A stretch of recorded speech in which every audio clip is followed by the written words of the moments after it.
Hello students, today we are going to start a new topic in composition section in writing skill.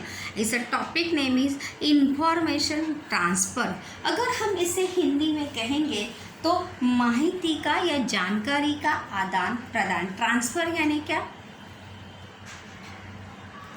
देना. Transfer यानी देना या उसका परिवर्तित करना. ट्रांसफ़र का अर्थ क्या हिंदी में? परिवर्तित करना. तो इंफॉर्मेशन यानी जानकारी और ट्रांसफ़र यानी परिवर्तित करना. तो today we are going to learn the how to write in transfer information question and how to solve the question. देखिए, इंफॉर्मेशन ट्रांसफ़र में हमें दो प्रकार के प्रश्न जो है वो पूछे जाते हैं. दो प्रकार के प्रश्न जो है वहाँ पर पूछे जाते हैं. दो प्रकार में यहाँ पर first of all is non verbal to verbal. पहला पूछा जाता है नॉन वर्बल टू वर्बल और दूसरा है वर्बल टू नॉन वर्बल. अगर सीधी भाषा में यहाँ पे नॉन वर्बल टू वर्बल यानी जो हमें वहाँ पर चार्ट दिया होगा, टेबल चार्ट होगा, पाई चार्ट होगा, फ्लो चार्ट होगा या टी डायग्राम होगा, उसके आधार पर जो है वो हमें मतलब विजिबल को इनविजिबल को विजिबल करना है और विजिबल को इनविजिबल करना है. उसी को कहा जाता है non verbal to verbal and verbal to non verbal. तो चलिए देखते हैं. सबसे पहले आज हम सिर्फ एक ही प्रकार जो है वो देखने वाले हैं, वो है नॉन वर्बल टू वर्बल. इस प्रकार के देखिए, इस प्रकार के क्वेश्चन में, इस प्रकार के प्रश्न में जो है जानकारी, हमें जो जानकारी दी जाती है, हमें जो जानकारी दी जाती है वो टेबल, देखिए टेबल, चार्ट, पाई चार्ट यानी वृत्तालेख जिसे कहते हैं, वृत्तालेख, स्तंभालेख भी इसमें होता है, फ्लो चार्ट यानी प्रवाह तालिका, टी डायग्राम, वृक्ष तख्ता, वेब यानी जाल इत्यादि के रूप में या इत्यादि के स्वरूप में होती है. हमें जो भी इसमें जो जानकारी दी जाती है वो टेबल के रूप में दी होगी या चार्ट के रूप में दी होगी या टी डायग्राम के रूप में दी होगी, प्रवाह तालिका के रूप में दी होगी. और जो जानकारी हमें इसमें दी गई है उस जानकारी के, देखो इसमें जो जानकारी दी गई है इस जानकारी के आधार पर ही हमें एक दो परिच्छेद लिखना है. एक या दो यानी एक परिच्छेद अथवा दो परिच्छेद में वो जो हमें जानकारी चार्ट के रूप में, टेबल के रूप में दी गई है उस जानकारी का कन्वर्ट है, उस जानकारी को जो है हमें किस में ट्रांसफ़र करना है? पैराग्राफ में ट्रांसफ़र करना है. किस में ट्रांसफ़र करना है? पैराग्राफ में जो है वो ट्रांसफ़र करना है. जो जानकारी हमें फ्लो चार्ट में दी है, टेबल चार्ट में दी है या टी डायग्राम में दी है. जिस प्रकार से ऐसे आप लैंग्वेज में अभी हिंदी, मराठी, इंग्लिश में लिख रहे हैं, ऐसे चार्ट होता है. देखो ऐसे चार्ट दिया रहता है, ऐसे बॉक्स होते हैं, उसमें ऐसे वेब्स होते हैं और उस वेब्स में या बॉक्सेस में क्या होते हैं? विविध शब्द होते हैं और उसी के आधार पर जो हमें जानकारी दी है उसी के आधार पर हमें परिच्छेद लिखना है. उसी को कहते हैं नॉन वर्बल टू वर्बल. मतलब दी गई जानकारी के आधार पर परिच्छेद में उसे परिवर्तित करना, उसे कहा जाता है नॉन वर्बल टू वर्बल. दूसरा अगर हम देखेंगे बच्चों तो वो है verbal to non verbal. Verbal to non verbal जो है इसके ऑपोजिट में है. देन हाउ टू, देखिए इस प्रकार के क्वेश्चन में किसी भी विषय से संबंधित जानकारी अथवा वर्णन परिच्छेद के रूप में दी जाती है. अब इसके ऑपोजिट में, उसके ऑपोजिट में ये है कि इस प्रकार के प्रश्न में जो हमें जानकारी दी जाती है या जो वर्णन दिया जाता है वो किस रूप में होता है? पैराग्राफ के रूप में होता है, परिच्छेद के रूप में होता है.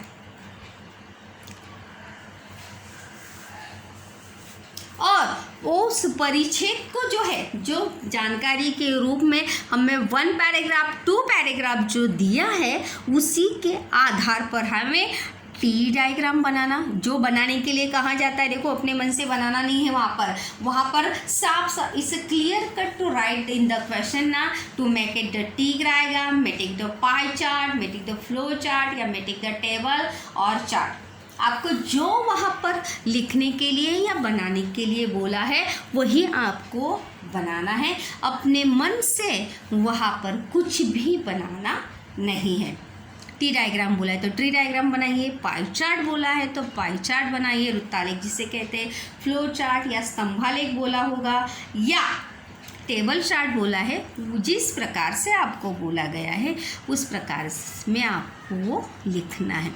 इसमें दूसरी एक ज़रूरी बात मैं यहाँ पर बता रही हूँ कि पाई चार्ट या टेबल चार्ट, फ्लो चार्ट या टी डायग्राम में जो जानकारी दी जाती है या जो दी गई होती है, तो वो न्यूमेरिकल यानी सांख्यिकी भी हो सकती है। जैसे कभी कभी पॉपुलेशन का होता है, पॉपुलेशन मतलब किस प्रकार से स्तंभालेख में वो दिखाया जाता है कि 2000 में कितनी पॉपुलेशन थी, 2001 में कितनी थी, 2005 में कितनी थी। तो ये न्यूमेरिकल भी सांख्यिकी यानी न्यूमेरिकल भी जानकारी वहाँ पर होती है, और उस न्यूमेरिकल जानकारी के आधार पर भी हमें ट्रांसफ़र इंफॉर्मेशन जो है वहाँ पर लिखना होता है। लेट मी सी अहेड।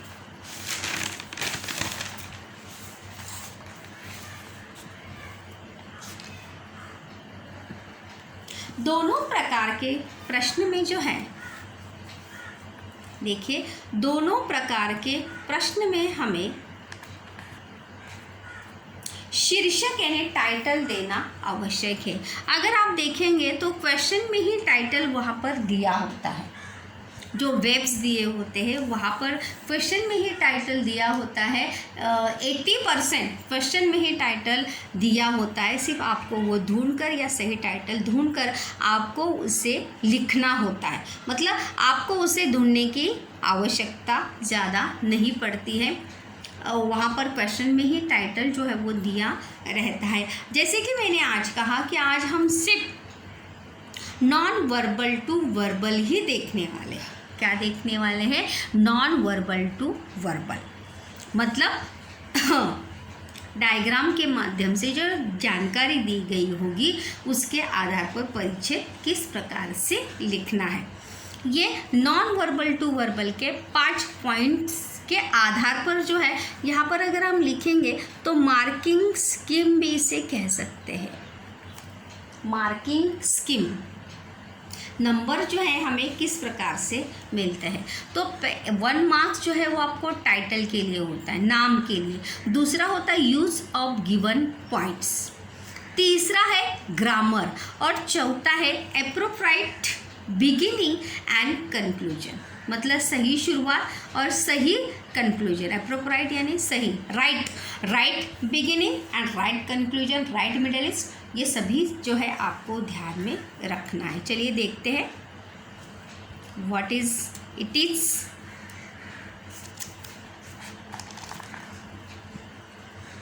टाइटल, पहला पॉइंट है टाइटल।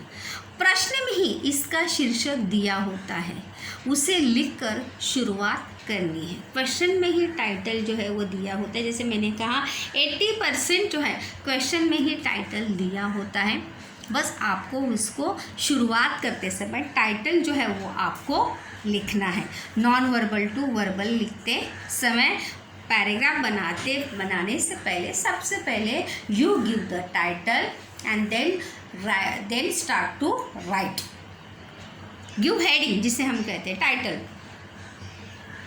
उसके बाद यूज ऑफ गिवन पॉइंट, उसके बाद प्रश्न में जो पॉइंट दिए गए हैं उसके आधार पर वाक्य बनाकर 1 अथवा 2 परिच्छेद लिखना चाहिए। जो हमें क्वेश्चन में पॉइंट दिए हैं, उस क्वेश्चन में जो पॉइंट दिए हैं उसी के आधार पर हमें क्या लिखना है, परिच्छेद बनाकर लिखना है। फिर चाहे वो सांख्यिकी रूप में हो सकती है या टेबल के रूप में, टेबल में हो सकता है, फ्लो चार्ट में हो सकता है, पाई चार्ट में हो सकता है। जो भी आपको पॉइंट्स में दिया है उस पॉइंट को सही तरीके से समझकर पढ़कर, सबसे ज़रूरी बात तो हमें उस पॉइंट को अच्छे से पढ़ना है। You first of all you read carefully. मैं यहाँ पर लिखी नहीं हूँ पॉइंट्स में, लेकिन सबसे पहले आपको उन पॉइंट्स को केयरफुली रीड करना है, फिर उसका अर्थ समझना है। व्हेन, जैसे मैं हमेशा कहती हूँ, when you do not understand the meaning, sentence meaning, word meaning, you don't write anything. जब तक आप उस वाक्य का, उस शब्द का अर्थ नहीं समझते हो, तब तक आप कुछ भी लिख पाते नहीं या कुछ भी लिख सकते नहीं। हम लिख ही नहीं पाएंगे जब तक हम उसका अर्थ जो है वो समझेंगे नहीं। हम बिना अर्थ समझ के लिख पाएंगे क्या? नहीं। इसलिए हमें अर्थ समझने को आना चाहिए। दूसरा है ग्रामर। अभी ग्रामर यहाँ पर क्यों पॉइंट में दिया है मार्किंग्स की में, because it's what the reason, कि रीज़न ये है यहाँ पर कि ग्रामेटिकली आपके सेंटेंस जो है वो सही होने चाहिए। हम कुछ भी लिख दें, ऐसा बिल्कुल भी हो सकता नहीं। उत्तर लिखते समय ग्रामर पर ध्यान देना आवश्यक है। मतलब सेंटेंस फॉर्मेशन हमारा सही होना चाहिए, सब्जेक्ट, वर्ब एंड ऑब्जेक्ट, इस प्रकार की। यहाँ पर देखो मैंने टेंस यहाँ पर लिखा है, टेंस आपका सही हो, और वाक्य रचना यानी सेंटेंस फॉर्मेशन जो है आपका सही होना चाहिए। अगर आपका सेंटेंस फॉर्मेशन सही नहीं है तो आपका ट्रांसफरिंग, मतलब वहाँ पर आपके ग्रामेटिकली जो है वहाँ पर नंबर क्या हो सकते हैं, कट हो सकते हैं। दूसरा है कि एप्रोप्रिएट बिगिनिंग एंड कंक्लूजन। उत्तर लिखते समय, जो भी प्रश्न आप लिखें, उत्तर लिखते समय यह हमें ध्यान रखना है कि शुरुआत टॉपिक से रिलेटेड होनी चाहिए और एंड और कंक्लूजन भी टॉपिक से रिलेटेड ही होना चाहिए।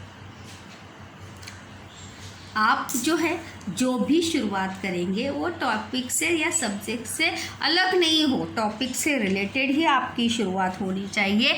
और एंड यानी जब आप टॉपिक का एंड करें वो भी कंक्लूजन या एंड करें। Beginning, it's a most important thing, it's a beginning, शुरुआत, और एंड या कंक्लूजन जिसे हम कहते हैं, it's a most important thing in between. तो दोनों को भी ज़्यादा महत्व है। इसलिए जब भी it's a so simple students, वहाँ पर जो है इतनी सारे पॉइंट्स दिए होते हैं कि आप एक एक पॉइंट को लेकर भी एक एक सेंटेंस बनाएंगे तो 10-12 सेंटेंस जो है हमारे बड़े आसानी से बन सकते हैं। पॉइंट को लेकर ही सिर्फ हमें सही सेंटेंस फॉर्मेशन की यानी सही वाक्य रचना हमें करने को आनी चाहिए।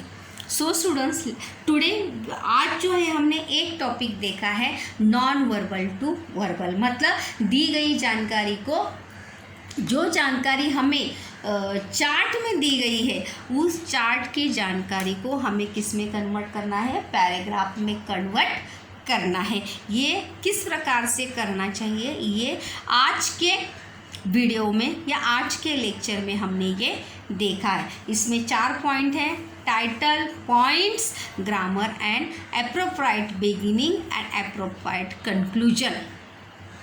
ये चारों पॉइंट जो है आपको लिखने हैं और छोटे छोटे सेंटेंस बनाएं। जब हम क्वेश्चन में बताओगे आपका, तो छोटे छोटे क्वेश्चंस हो आपके, ज़्यादा बड़े वाक्य आपको बनाने नहीं है।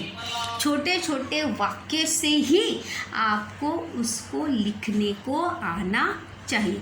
When you start the small, छोटे छोटे सेंटेंस से ही आपको उसकी शुरुआत जो है वो करनी चाहिए। और सबसे ज़रूरी बात, उसका अर्थ जो है, क्वेश्चन में जो अर्थ आपको बोला, मतलब जो क्वेश्चन दिया गया है उस क्वेश्चन का अर्थ, मीनिंग जो है वो आपको समझ में आना चाहिए। जब तक हमें मीनिंग नहीं समझेगा हमें समझ में नहीं आएगा कि हमें क्या करना चाहिए। सो स्टूडेंट्स, जब भी हमें क्वेश्चन दिया जाता है, रीड केयरफुली, क्वेश्चन को केयरफुली रीड करना है।